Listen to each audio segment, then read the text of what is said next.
You did all the right things. You went to school, you got a good job, carved out a career path that you thought would provide a good life. Maybe that feeling even lasted a while and felt right, but not anymore. Now it's a struggle to drag yourself to the office, to a job that you hate, and it's impacting the rest of your life. Kelley Shields went through the exact same thing. Today, she'll share how she got herself out of that trap and how you can start to create the life you truly want to live instead of the one you ended up with. This is The Fit Mess, conversations with world-class experts in the fields of mental, physical, and emotional health. In this episode, I really firmly believe that work should be a good part of our lives, where we're stretching, we're growing, we're having an impact on the world, we're being productive, using our strengths. And when that's something that's impacting our health, impacting our relationships negatively, then something has gone wrong and it should be fixed. Now here are your hosts, Zach and Jeremy. Welcome to The Fit Mess, brought to you by Athletic Greens. Thanks for listening while you're doing whatever it is that you're doing right now. I'm Zach. He's Jeremy. We've been through all kinds of struggles and ended up stronger because of them, and we want to help you do the same. So if you're sick of your own shit and you're ready to make a change, you're in the right place, my friend. This topic is close to my heart because I'm literally in the middle of doing exactly what we're talking about. Last summer, I left a 20-year career, sold and gave away most of the things we owned, left our home, our friends, our family, the city and country we lived in because we couldn't take any of it anymore and needed to try something different. So, it's only been a few months. I'm not a success story yet, but I hope that by taking the steps I've taken, by doing the things I'm doing, I'm able to prove that at any age, at any stage of life, you can get off the track you're on and start finding a new way. There is no age that any person can get to where you can't literally reinvent yourself. You just make a choice to be different and go forward. I don't know. I spent the first 20 years of my life thinking that I had to have all my things in place or all of my opinions and my work life and like just everything solid so that when I got to 40, 50, 60 years old, I'd be a solid piece of granite or something like that. Now I'm realizing that it's like, oh, I'd rather be a nice piece of aluminum to be able to like fold and mold to like whatever it is I'm feeling at the current time. And I got to say, I think I reinvented myself like 3 times. Well, and you did just recently too. I mean, you went from one job that was horrible to really enjoying what you're doing now. Yeah, the job that I had last year was new management came in. I got a new boss, like the absolute worst boss I've ever had in my entire life. Absolutely terrible. I hope he's listening to this and hears that so that he can go out and do better because it was dreadful. The work I was doing I wasn't passionate about it. It's kind of the same thing that I've always been doing, but the company changed. I had no interest in furthering the company along. My boss was terrible. People were leaving in droves. From the time the new management took over to when I left, I was the 70th something person who left the company because of this. But I didn't even have a job. Like I had nothing. I had no job lined up. And I just was like, nope, I've had it. I'm done.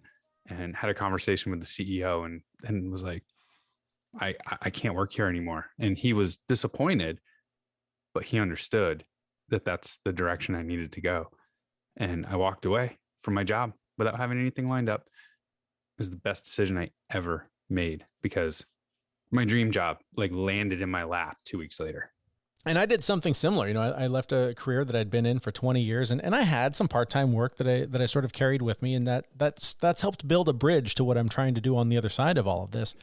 And I do want to be clear. This is not something that anyone should take lightly. Like nobody should just decide, fuck it, I hate my job, I'm out. The job fairy will arrive and rescue me next week and I'll be just fine. That worked in your case. You got really lucky. Right. But let me clarify too. This was not a walked in and said, fuck you all, I'm out of here. It was a 2-month process where I had a vacation in the middle where I was talking with the CEO before I went on vacation and took a lot of time and conversations with my then wife to come to that decision. Right. So it was not light.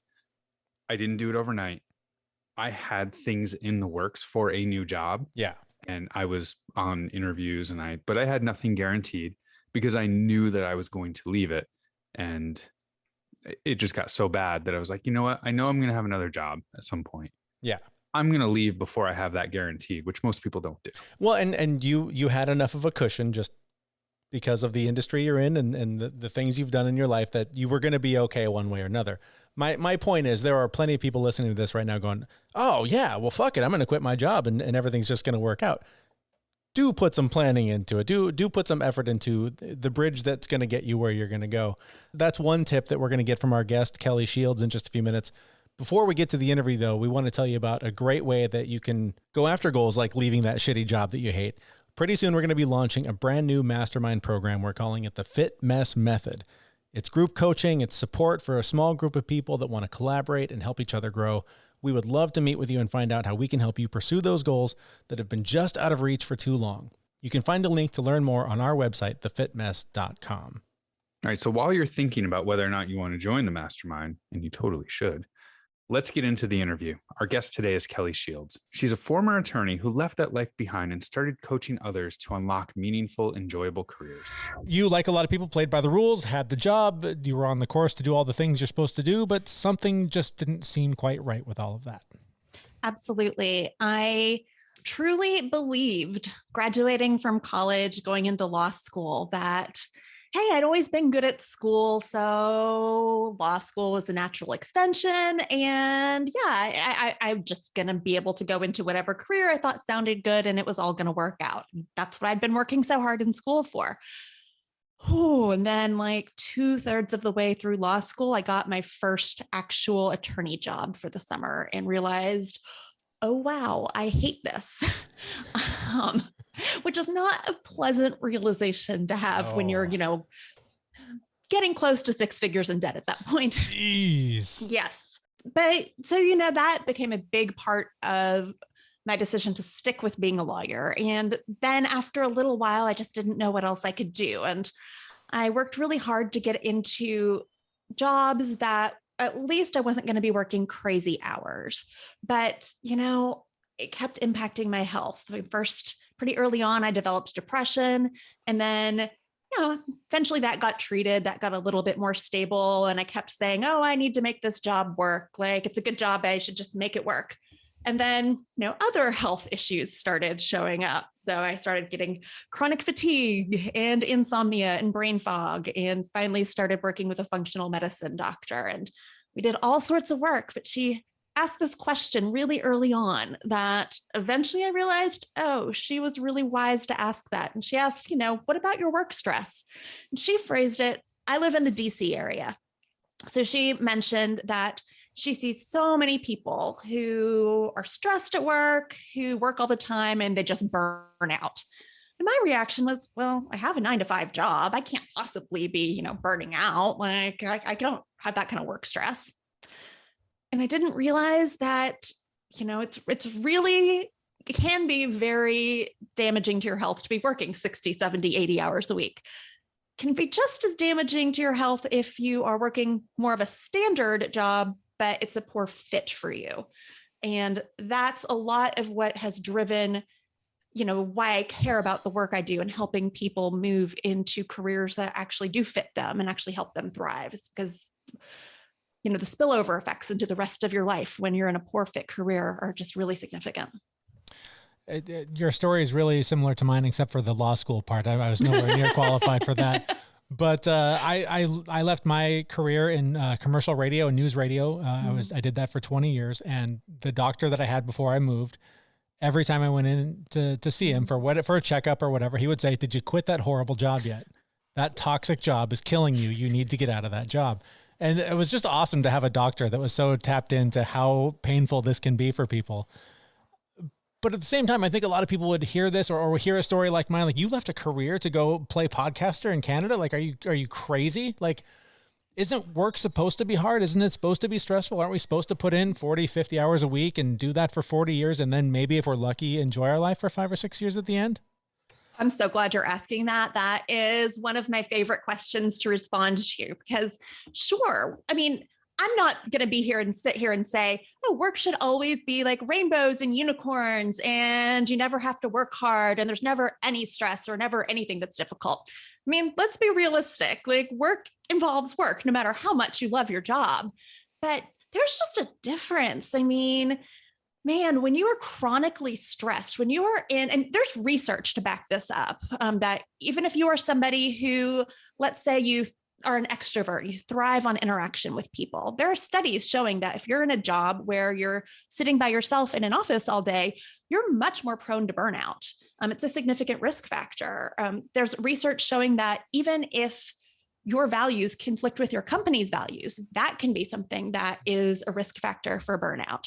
So no, we are not supposed to be miserable for 40 years and then we get to retire and hopefully have some enjoyment in life.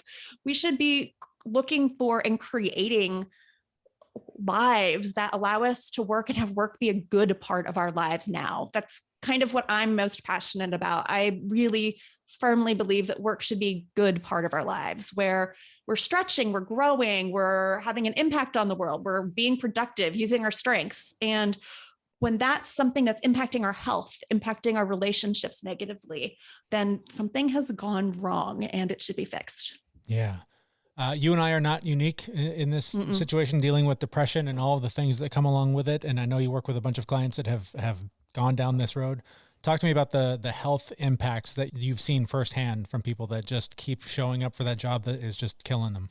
Oh my goodness. The ones I've seen firsthand, I mean, I've seen some pretty big ones, and ranging from somebody who is simply so exhausted and depressed that they can't even connect with a memory of what happiness feels like anymore, to a former client who she had to take a significant leave of absence from work for health reasons. Her health finally crashed after powering through working in a high power law firm for 13 years and impacted her relationships. She was completely exhausted. She was almost non-functional for a while. It took a long time to start building up her health. But even when she switched jobs and is now in a much better fit job for her, that she's much happier and able to, take care of herself and exercise and not have that same amount of stress, the lingering effect, she clenched her jaw so much from the stress that the disc in her jaw shattered.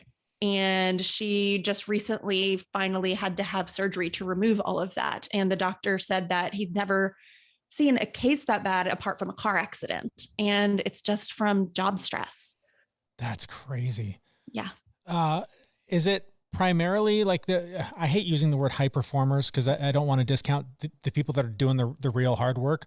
But is it law firms, doctors, that sort of tier of workers that suffer from this the most? Or are we seeing like waiters and waitresses, construction work? Like, is it across the board? It's across the board. I do think I think it's very common to see doctors, investment bankers, lawyers, professions where we know people are often working long hours and have a lot of pressure in addition to it being a poor fit. And we're just used to seeing that. But I mean, I'm thinking of a teacher who was a math teacher in high school, and he was an introvert and he'd done a lot to create a lot of systems. So he didn't have a ton of work he had to recreate every year. And so things were kind of, from the outside, it looked like, oh, this is a really cushy job. You've created all these systems so that you don't have a ton of new work you have to do. Everything's kind of set up for you.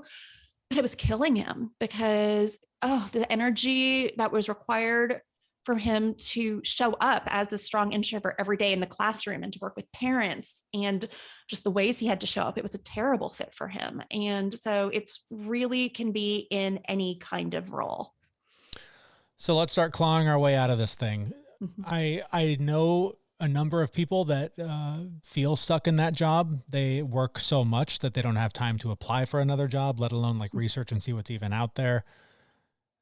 And the security of the stable paycheck, I know the money's going to show up every 2 weeks, all of that. And particularly in the US, my healthcare is the leash that's, wrapped around my neck so that I cannot leave because my family's depending on me. How do you make that crazy leap to, I'm going to go chase my dreams and do something better?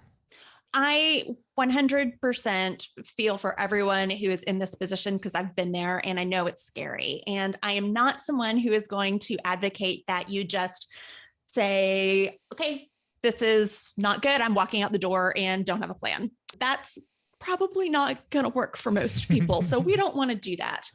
I would say, first of all, to start even with giving yourself permission to make a change. So many of us are just locked into, no, I need the paycheck. I need to keep gritting my teeth. I need to keep making it through.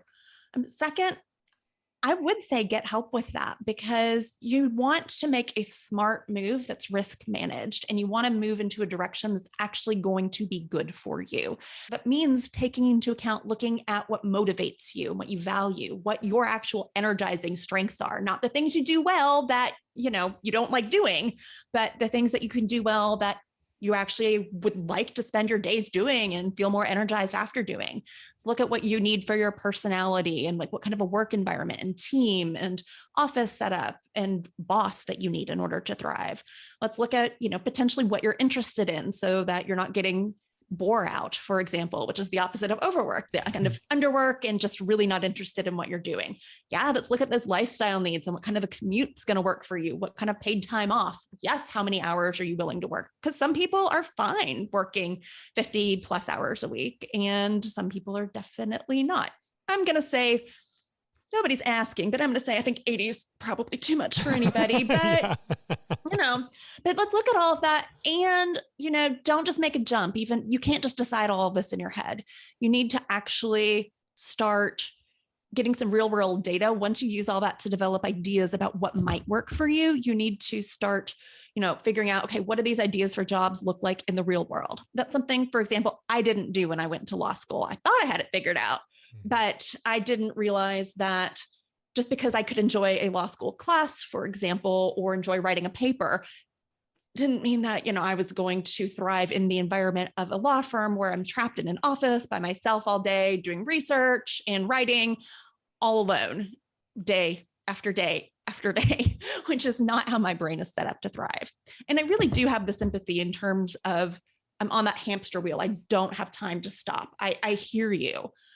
And, having someone you can talk to help you figure out, I don't even want to say what you can say no to, although that can be important, but realizing that your future really is in a different direction. And you do need to start figuring out some ways to set some boundaries to give yourself some of that time. So I also think that, I think that's also a place where some of those self-care mechanisms like meditation, breath work, yoga, eating healthy, being in nature for 20 minutes, all those different things, just to start, giving you a little bit more energy, and doing some self-care mentally and physically can start to help in giving you a little bit more energy. But yeah, you're probably going to have to find a way to pull back a little bit or find some margin, even if it's, I sometimes have clients who use a giant spreadsheet with all their hours on it, and they pick, here's, if you had a full-time job and 2 kids, you might need to do that, where you're saying, okay, here's, the couple hours a week where I can work on this. And that's a valid strategy too.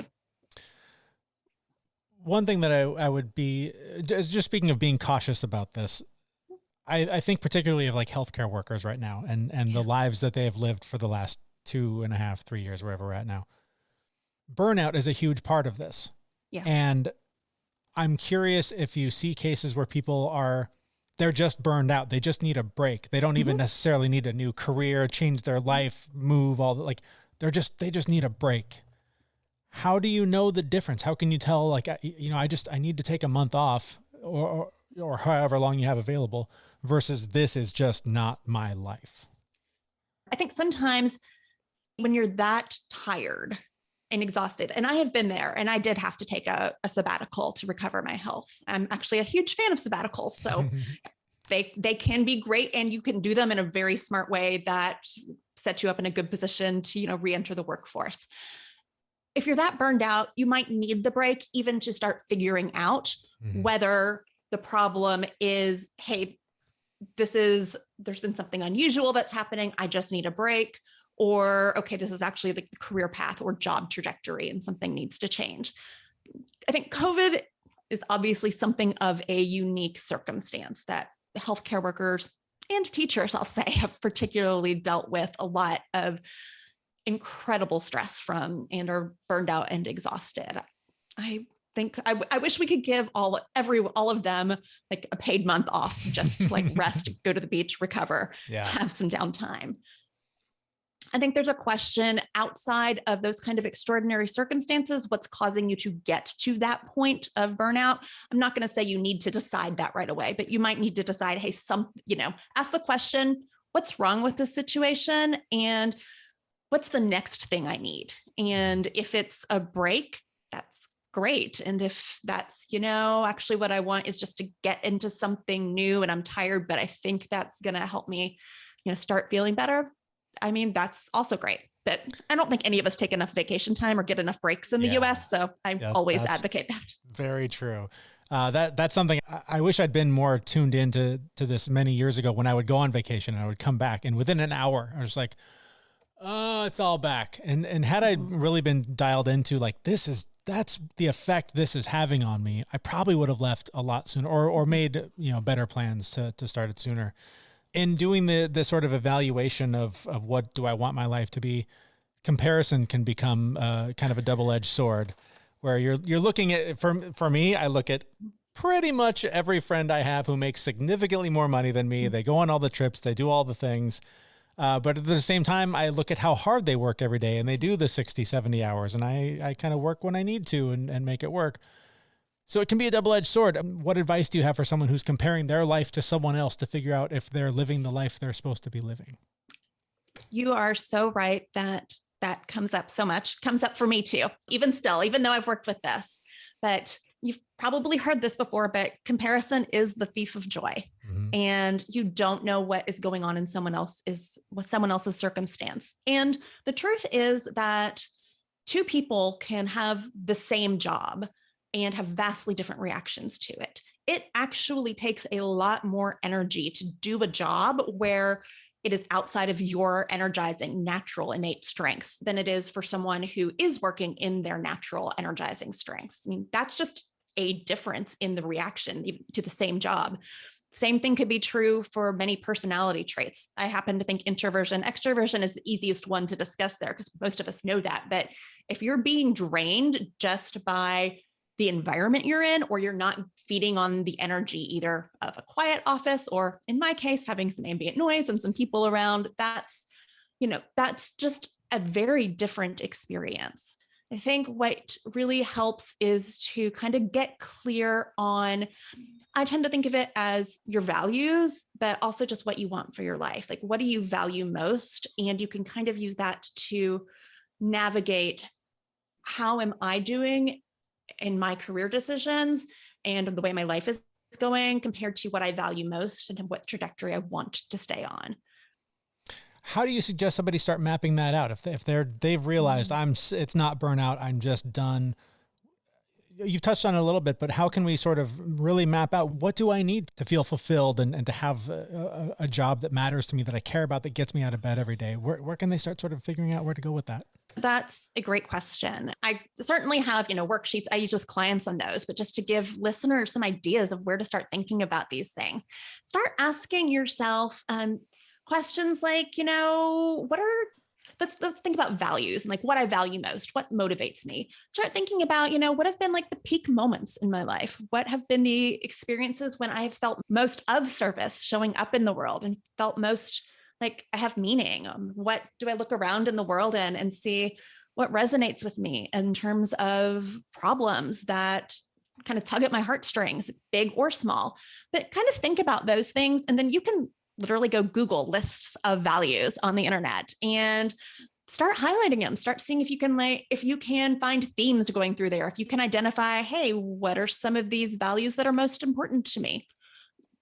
And for strengths, I actually do like assessments like Strength Finder. I don't think any assessment is perfect, but I think that can give you some really helpful information. For example, when I took it, and 4 of my top 5 strengths are in the relationship realm, none of which I was using as an attorney. That's fairly telling. But you can also, even if you just go back and reflect through, let's say, your previous jobs, and go through and think about any parts of them that felt like they were good, like you'd like to have again in the future, that you really appreciated, and go through and think about, hey, what are some of the things I was doing that I would never want to see repeated again? think about what you're doing when you lose track of time, whether that's in work or outside of work. That's a really great clue to where some of those strengths are. And might not be what you're expecting. I know I lose track of time when I'm listening to people and talking to them and encouraging them, which on the surface don't necessarily feel like monetizable skills, but they absolutely can be, and they're really valuable. So I talk to people all the time who don't recognize something that's a strength could actually be valuable in the workforce. Yeah, for sure. I warned you ahead of time that there may be some personal therapy for me in this process, because like I said, I took the leap, I left my career, and I'm just trying to hustle my way through this job that I love, that pays nothing right now, but I'm trying to get there. And so, as of today, recording this, as a 45-year-old father of two who took this huge gamble, there are days when I wake up just in a cold sweat, just panicking. Like, oh my God, what have I done? Like, I'm how foolish to chase some crazy dream that I've had for 20 years. How do you help someone through that stage, right? Because I can only go at this pace for so long before it's like, okay, this is a failed experiment. Time to go put on a suit and go to work. Mm-hmm. But there's also something to be said for don't quit, because you never know what's going to happen tomorrow. Mm-hmm. So how do you help someone get through this hump in the journey from leaving the corporate life? I want to explore some of that waking up in a cold sweat, because to be fair, that is an unfortunate experience of just being an entrepreneur. I don't think there's any entrepreneur who has not gone through that. And it is really not fun, listeners, but it's part of the journey. Yeah. But I'm kind of hearing some all or nothing thinking potentially. And does it have to be one or the other? Mm-hmm. And there's all sorts of ways to give yourself more runway to keep working on what it is you actually want for your life. In this case, your business. And if the financial stress is getting to you, there's all sorts of things to explore about what are some ways we can help you to make that better. Even just there's a concept of a bridge job where it's not a job, where it's not a career. It's not something you're pouring your energy into or spending all your time, but basically it's there to ease some financial pressure and still leave you with all of the mental and physical energy to pursue what it is you actually want. That can be a great option for somebody who is pursuing something where it's not just a change from one well-paying job into another well-paying job, but actually starting over and trying to build something from scratch. But I think a lot is about helping you both get in touch and stay in touch with both your risk tolerance and how you're actually feeling, because that's going to change, right? Mm-hmm. And there are times when it's going to feel great and you're going to have a great month, or you still feel like you have a lot of financial runway left. And there are going to be times when it's a bad month or something's moving slowly and you're looking at your kids and your bank account and the vacation you want to take, or anything that requires money. Get out of my head, Kelley, get out of my head. But just staying in touch with that and figuring out, hey, at what point is it going to actually feel better and help you reach your goals? Maybe to add something into that mix, like getting a part-time job, doing some consulting work, getting a bridge job, something like that. And that is actually the formula that I'm following. So that's good for you. Good advice. So again, as a 45-year-old man with two kids, are you ever too old? Is there ever a point in your life where you're like, oh no, just grind it out, you're almost there, retirement's right around the corner? Is there a point where it's too late? I don't think it's ever too late to make a change. I do think the question can change as you get older. And I think a better question can be, what's the right change for me now? If you're approaching retirement, you certainly have different considerations than someone who's 27, and that's going to matter. So we want to take that into account. But all sorts of amazing people didn't start on the careers that they're well known for until later on. Julia Child didn't go to culinary school until after she was 39, I believe. Joy Behar didn't start stand-up comedy until she was 40 and had been fired.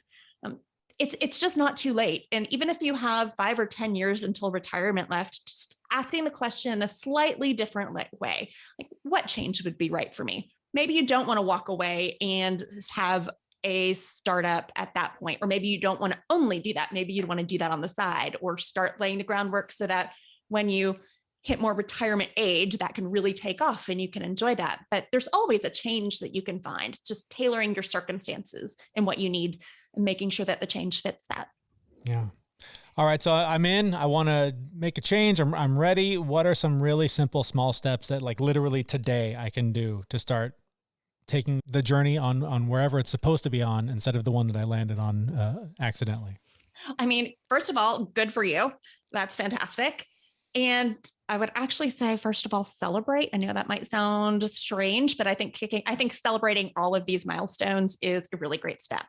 A simple step you can take to do this, start figuring this out for yourself, is start writing down what you enjoy at your job and what you don't enjoy at your job. And if you're not sure, start actively checking in. So many of us check out during the workday or have had to kind of numb out what we don't like because we have to show up every day. And so we're not really sitting there in full awareness of how we're reacting to everything. I think that can be so simple though, because maybe there's a really easy change you can make still within your company or within your field that's just going to give you more of the things that you like doing every day or get you away from an environment where you're not flourishing. So that would be the first step I would suggest taking. There's also some great books on this if anyone wants to read them. They're not my books, but they're still great. There's one called Career Clarity by Lisa Lewis Miller. That's probably my favorite on this. Really recommend it. There's another one called Pivot by Jenny Blake. That's also a great book. And there's a podcast called Career Clarity. I'm one of the co-hosts of it now. And there's some great stories and great information on that as well. And that is a great podcast. I checked that out earlier today. Anything important here that we have not touched on that you want to make sure people are aware of before we let you go? I think the important thing is just to realize, it's not normal or something we're supposed to do to just put our heads down and, okay, this is what work is. That's why they call it work. I'm not happy. I'll be happy when I retire. Like, you don't have to settle for that. There's nothing wrong with having a job that's just a job. In fact, I have a client whose success and change was shifting from a career mentality to, it's just a job, and repositioning himself into that. But yeah, you don't have to buy into the hype that work just has to suck. It really doesn't. It can be good and it can still pay the bills. That's amazing. Where can we learn more about you and your work and seek you out if we need your help to make this leap? The best place to find me is my website. It's www.kelleyshields.com. And that's Kelley. Thank you so much. This was awesome. I really appreciate your time. Thank you so much. It was great to talk with you, Jeremy. Our thanks to career and leadership coach Kelley Shields. You can find links to her and her work in the show notes for this episode at thefitmess.com. So one of the takeaways I had there was, it is work. There is no job that's 100% perfect. It's not always going to be rainbows and unicorns, but there's a difference between being passionate and enjoying most of your job and hating little bits of it, and it being a really bad fit and having a negative impact on your life and well-being. If it's the latter of those two, straight up get the fuck out. Exactly. But don't necessarily just take a leap of faith. It sounds romantic. It sounds amazing. But if you don't have a plan, if you don't have a bridge to get you across to whatever it is that you're trying to create, if you aren't able to save up, take some time, plan this out. Don't be dumb about it. But it also doesn't have to be all or nothing. If you can live a little more simply, if you can live in a cheaper area, if you can just find ways to downsize to make it work until you figure out what that end goal is, do it, because you don't want to be reckless about something like this. And also, don't get caught up in the comparison game. There's always people who make more money and seem to look really great on the outside, but I would be willing to bet that it's a pretty huge mess on the inside. It's just there for appearance sake. And it could be a situation where even coworkers, people that have the exact same job as you and they're thriving and they love it and they can't wait to get there every day, and you hate it and you're miserable. That's a good sign that it might just be a bad fit. It could be a great job for somebody else, but it doesn't have to be great for you because other people are thriving in it. So yeah, again, don't get caught up in that comparison game. It's so toxic. Focus on what you need to be fulfilled, not what others seem to be doing. And whether it's a job you love or a job you hate, don't forget to take care of yourself in the process. And that means getting the activity that you need, getting the nourishment you need, taking supplements. For me, that's why I use Athletic Greens. I started taking Athletic Greens because Zach told me to. For months, he shared why it was so helpful for him while I was swallowing 3 fistfuls of vitamins 3 times a day. I have to tell you, I noticed a difference on day one. I felt better and didn't have that 4 p.m. energy crash that I thought was normal. Now I've been on it for several weeks and I love it. It's packed with 75 high-quality vitamins, minerals, whole foods sourced superfoods, and probiotics, and it works with any diet plan, and it tastes great. For less than $3 a day, you're investing in your health for a lot less than your cabinet full of vitamins or your daily coffee habit. So reclaim your health and arm your immune system now with convenient daily nutrition. To make it easy, Athletic Greens is going to give you a free 1-year supply of immune-supporting vitamin D and 5 free travel packs with your first purchase. Those are so handy. All you have to do is visit athleticgreens.com/fitmess. Again, that is athleticgreens.com/fitmess to take ownership over your health and pick up the ultimate daily nutritional insurance. You'll also find that link on our website, thefitmess.com. Well, that's a wrap for this show, but don't let the conversation end there. Join us in our Facebook group where you and fellow Fit Mess listeners can connect for monthly challenges, accountability to reach your goals, and a super awesome supportive community. That link is at our website, thefitmess.com, where we will be back next week with a brand new episode. Thanks for listening. See everyone. We know this podcast is amazing and doesn't seem to lack anything, but we need a legal disclaimer. Prior to implementing anything discussed in this podcast, it is your responsibility to conduct your own research and consult your physician. You should assume that Jeremy and Zach don't know what they're talking about, and they're not liable for any physical or emotional issues that occur directly or indirectly from listening to this podcast.